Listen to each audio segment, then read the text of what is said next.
Мен негиз үйдө ремонт істеп жатқан адаммын. Мына үй деген ет болып кеткен қалаңыз. Сонымен обой ауыстырдым, туалет, ванна ауыстырдым, натяжной потолоктарды ауыстырдым. Сонымен қой құрсына бәрін ауыстырып жатырмын ғой, ақыры полымды да ауыстырайын деп шештім.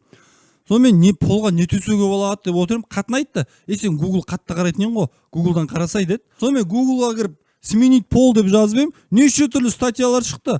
Министр здравоохранения разрешил сменить пол деген сияқты, в общем, неше түрлі шықты. Мен ойлап қоямын, бұл министр здравоохранениенің пол ауыстыруға не рұқсаты керек деп білмеймін енді. Сонымен бір реклама тұр екен, сменить пол за час деп.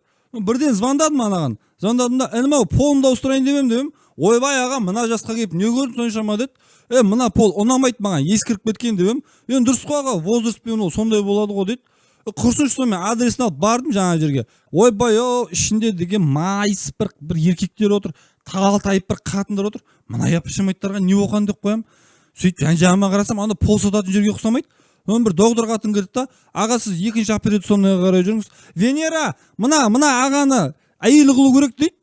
Ойбай, кең-ау сүзгенде қашып кеттім жаңа жерден құрсын деп. Сонымен ендіріп жатырық қой жаңа анау сменить пол деген еркекті қатынды дүбәра қылатын жер екен. Бұларға еще үкімет рұқсат беріп қойған, оларға қарап отыр, мен түсінбедім вообще. Сонымен Түркістанда Бекметов групп деген алыс туыстарымыздың магазині бар екен. Соған келдім. Кірсем, ішінде полдың түр-түрі, в общем, германский, японский, паркет, маркет, в общем, толып тұр.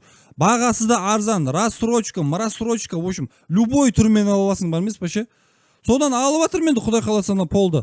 Аяқ астынан пол ауыстырамыз деп қатын болып кете сақтады ғой, кең ауыз суын. Ана жер жаман екен, қатын келіп медсестра келіп